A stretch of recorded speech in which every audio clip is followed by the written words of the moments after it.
Hello friends.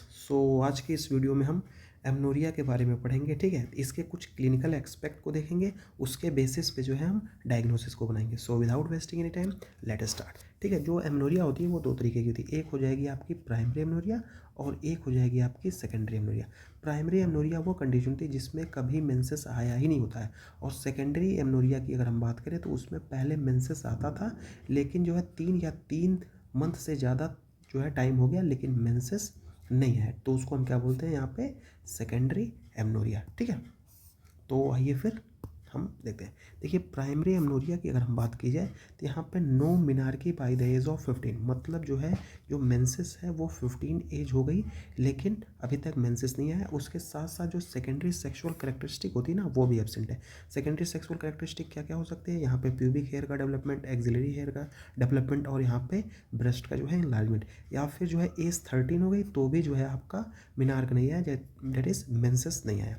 तो एक एक सिनेरियो को हम देखेंगे, उसके बेसिस पे जो है उसकी हम डायग्नोसिस बनाएंगे, और नॉर्मली डायग्नोसिस में हमको क्या अपीयरेंस और क्या क्या देखने को मिलेगा वो सब देखेंगे। ठीक है, तो फर्स्ट सिनेरियो आपका क्या है कि एक लड़की है जिसको पीरियड नहीं आया। ठीक है, ना ही उसका सेकेंडरी सेक्सुअल करेक्टर डेवलपमेंट हुआ है, डेट इज़ यहाँ पे ब्रेस्ट का डेवलपमेंट नहीं है। साथ साथ उसमें क्या है, यहाँ पे वेब्ड नेक देखने को मिल रहा है, और क्या यहाँ पे शॉर्ट सूचर भी है, और यहाँ पे एफएसएच और एलएच का जो लेवल है वो क्या है आपका, हाई है। तो ये सब कंडीशन किसको इंडिकेट करती है, ये हो जाएगा आपका टर्नर सिंड्रोम, जिसका रिप्रेजेंटेशन होता है कितना, यहाँ पे 45XO।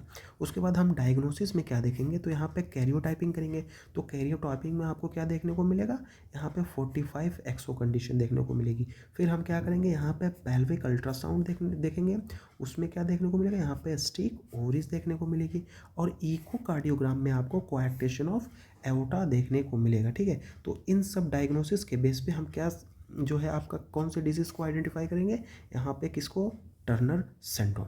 ठीक है, उसके बाद हम बात करेंगे यहाँ पे सेकंड केस की, तो इसमें भी जो है वो पीरियड नहीं है, लेकिन जो सेकेंडरी सेक्सुअल करेक्टर जिसमें क्या है, यहाँ पे ब्रेस्ट का नॉर्मल डेवलपमेंट है, यहाँ पे आपका नो यूट्रस और टेस्टोस्टेरोन जो लेवल है वो क्या है आपका, नॉर्मल। और ये जो कंडीशन जो है वो किससे एसोसिएटेड होती हैं, ये एसोसिएटेड होगी आपकी मुलेरियन एजेनेसिस, जिसका दूसरा नाम होता है YMRKH सिंड्रोम, विच मीन्स यहाँ पे जो Mayer Rokitansky Kuster Hauser syndrome, जो कि क्या है, एक तरह की कॉन्जेनाइटल कंडीशन होती है। ठीक है, उसके बाद हम डायग्नोसिस में जो है क्या देखेंगे, तो यहाँ पे पेल्विक एमआरआई जब आप कराएंगे उसमें आपको यूट्रस नहीं दिखेगा और वेजाइना भी नहीं दिखेगी, लेकिन जब आप रीनल अल्ट्रासाउंड कराएंगे तो उसमें जो है किडनी एनोमलीज जो है वो देखने को मिलेगी, और इसमें जो कैरियोटाइपिंग का रिप्रेजेंटेशन होता है वो 46XO होता है। ठीक है, उसके बाद हम बात करेंगे केस थर्ड या फिर थर्ड सिनेरियो की। इसमें क्या है, देखिए पीरियड नहीं आ रहा है। ठीक है, यहाँ पे नॉर्मल ब्रेस्ट भी है, यहाँ पे नो यूट्रस, यूट्रस नहीं है,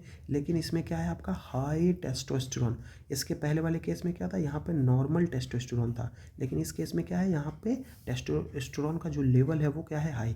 तो ये किस कंडीशन को रिप्रेजेंट करता है, ये रिप्रेजेंट करेगा आपका एंड्रोजन इनसेंसिटिविटी सिंड्रोम, जिसमें जो है क्रोमोजोम का रिप्रेजेंटेशन की अगर हम बात करें तो यहाँ पे 46XY होता है। ठीक है, डायग्नोसिस की बात करें तो सबसे पहले हम क्या देखेंगे, कैरियोटाइपिंग। कैरियोटाइपिंग में क्या देखने को मिलेगा, 46XY, और यहाँ पे क्या देखने को मिलेगा, हाई टेस्टोस्टेरोन जो है, मतलब टेस्टोस्टेरोन का जो नॉर्मल लेवल है उससे ज़्यादा आपको टेस्टोस्टेरोन इसमें देखने को मिलेगा। और यहाँ पे पेल्विक अल्ट्रासाउंड जब आप करेंगे उसमें क्या देखने को मिलेगा, यहाँ पे अनडिसेंडेड टेस्टिस जो है वो देखने को मिलेगा। और इन सब सिनेरियो को कैलकुलेट करके हम क्या डायग्नोसिस बनाएंगे, यहाँ पे एंड्रोजन इनसेंसिटिविटी सिंड्रोम। ठीक है, देन आफ्टर का यहाँ पे फोर्थ केस क्या है, यहाँ पे साइक्लिक, यहाँ पे पेल्विक पेन, साइक्लिकली क्या हो रहा है, इसमें पेल्विक पेन हो रहा है।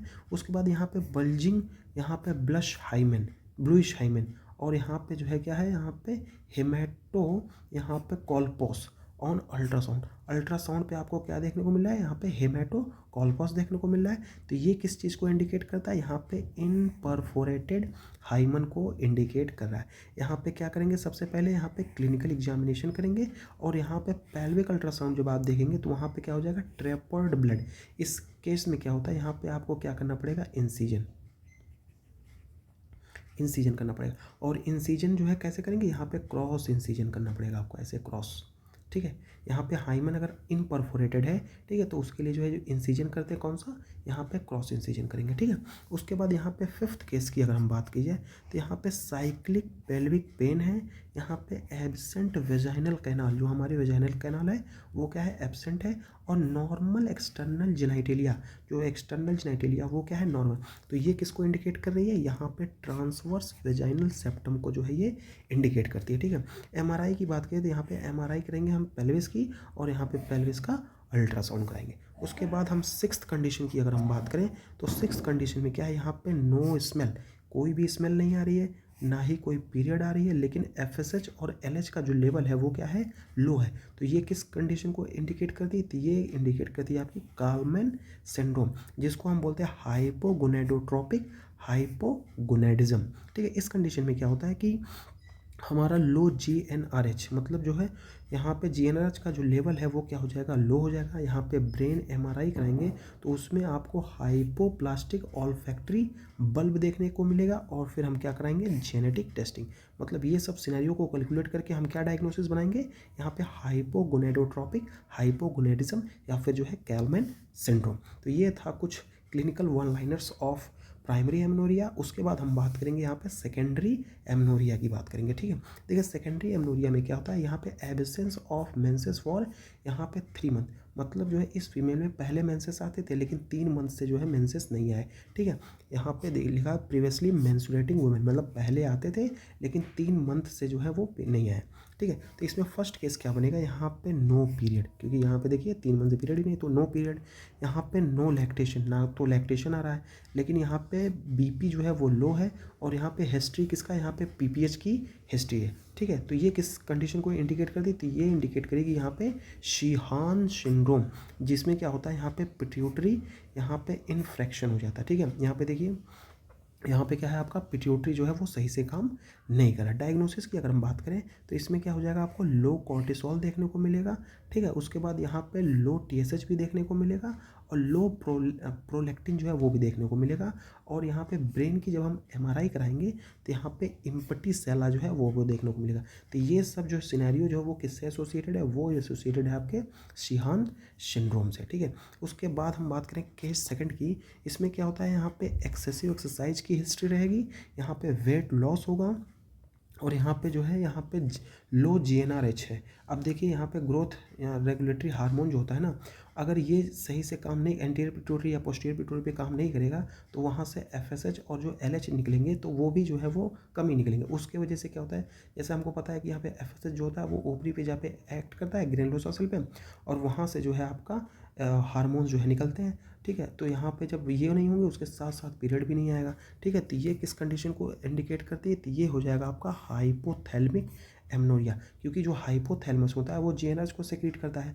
अब यहाँ पे GnRH जो है वो सिक्रीशन जो है वो कम है, तो जाहिर सी बात है आपका हाइपोथैलेमिक एमनोरिया हो जाएगा, ठीक है। डायग्नोसिस की अगर हम बात करें तो इसमें आपको देखने को मिलेगा लो FSH LH और एस्ट्राडाइल, जो कि क्या है, यहाँ पे एस्ट्रोजन का एक वेरिएंट है, ये भी आपको कम देखने को मिलेगा।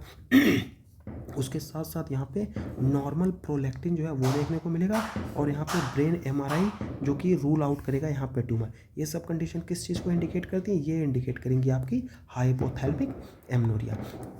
उसके बाद हम बात करेंगे यहाँ पे थर्ड सिनेरियो को। इसमें क्या होता है कि एक पेशेंट जो है उसको क्या है, ओबेसिटी है, ओबेसिटी के साथ साथ यहाँ पे जो पीरियड उसको नहीं आ रहे हैं, उसको यहाँ पे फेशियल हेयर भी है, एक्ने भी है, और यहाँ पे पॉलीसिस्टिक ओवरी है, ठीक है। तो ये जो क्लिनिकल फीचर्स हैं ये क्या इंडिकेट करते हैं, ये आपको यहाँ पे पॉलीसिस्टिक ओवेरियन सिंड्रोम PCOS को इंडिकेट करती है, ठीक है। और इसको कंफर्म करने के लिए एक क्राइटेरिया होती है जिसको बोलते हैं रोटनडेम क्राइटेरिया, ठीक है।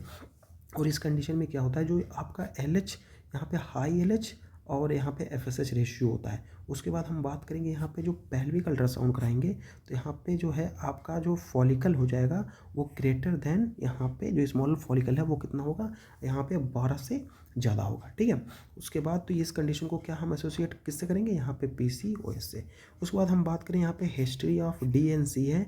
उसके बाद हम बात करेंगे पीरियड नहीं आ रहा है, और साथ में क्या है, इनफर्टिलिटी की भी कंडीशन है, साथ में क्या है यहाँ पे हाइपोमेनोरिया जो है, तो ये किस कंडीशन को एसोसिएटेड होती है, तो ये हो जाएगी आपकी एशरमैन, यहाँ पे एशरमैन सिंड्रोम, जिसको हम बोलते हैं इंट्रा यूट्राइन एडिशन, ठीक है। अगर हम बात करें इसमें आपको हिस्टोस्कोपिकली आपको क्या यहाँ पे गोल्ड स्टैंडर्ड टेस्ट माना जाता है। साथ में HSG यहाँ पे क्या देखने को मिलेगा आपका यूट्राइन एडिशन। ये सब कंडीशन किस चीज़ को इंडिकेट कर रही हैं, तो ये इंडिकेट कर रही हैं आपकी एसरमैन सिंड्रोम की। उसके बाद हम बात करेंगे यहाँ पे नेक्स्ट केस की, तो यहाँ पे गैलेक्टोरिया है, ठीक है, उसके साथ साथ पीरियड नहीं है। उसके बाद बात करेंगे यहाँ पे बाई टेम्पोरल हेमोनोपिया है, ठीक है, साथ में क्या है यहाँ पे high prolactin level.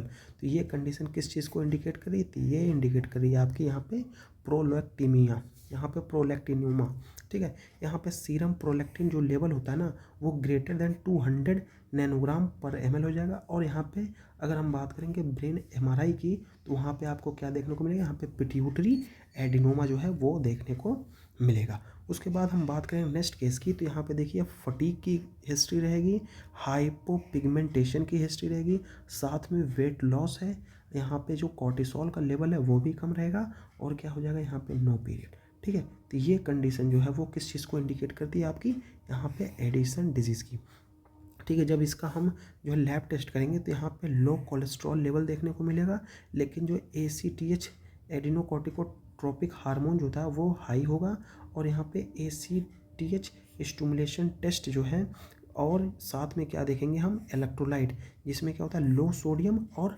High potassium जो है वो देखने को मिलेगा। और ये सब जो है किसको इंडिकेट करती हैं, ये इंडिकेट एसोसिएट होती हैं किससे, हमारे एडिसन डिजीज़ से। मान लीजिए उसके बाद नेक्स्ट केस की बात की जाए, यहाँ पे सीवियर एक्ने है, उसके साथ साथ यहाँ पे डीप वॉइस भी है, लेकिन कोई पीरियड नहीं आ रहा, और यहाँ पे हाई टेस्टोस्टेरोन है, ठीक है। तो यहाँ पे हाई टेस्टोस्टेरोन, तो यहाँ पे जो है ये एंड्रोजन सिक्रेटिंग ट्यूमर को जो है ये आइडेंटिफाई या फिर जो है उसकी क्राइटेरिया को फुलफिल करता है, ठीक है।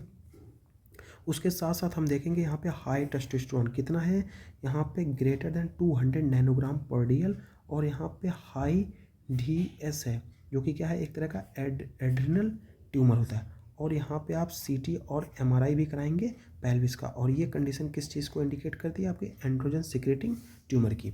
उसके बाद हम बात करेंगे यहाँ पे हाइपरटेंशन की हिस्ट्री है, साथ में आपको हाइपोकेलेमिया है, और नो पीरियड। तो ये हो जाएगा आपका कॉन्जेनाइटल एड्रिनल हाइपरप्लेसिया CAH, ठीक है। उसके बाद यहाँ पर 21 हाइड्रोक्सिलेज की डिफिशियंसी की वजह से ये कंडीशन होती है, जिसमें क्या होता है यहाँ पे high 17 OH progesterone, high ACTH, और यहाँ पे जेनेटिक टेस्टिंग। ये कंडीशन किस चीज़ को इंडिकेट करेगी, ये जो है एसोसिएटेड कर रही है क्राइटेरिया किसकी, यहाँ पे कॉन्जेनाइटल एड्रिनल हाइपरप्लेसिया की। और लास्ट जो सिनेरियो है आपका, इसमें जो है पेशेंट को हेडेक होगा, उसके साथ साथ यहाँ पे ब्लड विजन है, नो पीरियड है, और यहाँ पे लो FSH और LH की जो है वो हिस्ट्री है। तो ये किस चीज़ को इंडिकेट करिए, तो ये कंडीशन है किसकी, यहाँ पे क्रेनियो फेरेंजियोमा और अदर यहाँ पे सेलर मास को, ठीक है। ब्रेन MRI में आपको क्या देखने को मिलेगा, यहाँ पर सुप्रा सेलर मास देखने को मिलेगा, और यहाँ पे एंडोक्राइन पैनल की अगर बात की जाए, इसमें आपको लो पिट्यूटरी हार्मोन का जो सिक्रेशन है वो देखने को मिलेगा। तो ये कंडीशन किस चीज़ से एसोसिएटेड है, तो ये एसोसिएटेड होगी आपकी क्रेनियो फेरेंजियोमा, ठीक है। तो ये कुछ इंपॉर्टेंट जो है क्लिनिकल वन लाइनर्स थे, जो कि आपको क्वेश्चन सॉल्व करने में बहुत ही ज़्यादा इंपॉर्टेंट रोल प्ले करेंगे। होप आपको ये वीडियो पसंद आई हो। Thank you for watching, keep supporting and have a nice day. और PDF के लिए जो है आप मुझे इंस्टाग्राम पे मैसेज कर सकते हैं, मेडिकल गाइडलाइनर, या फिर मैं टेलीग्राम की लिंक जो है आपको यहाँ पे यूट्यूब में कनेक्ट करा दूँगा, ठीक है। तो आप वहाँ से PDF ले सकते हैं। Thank you for watching, keep supporting and have a nice day.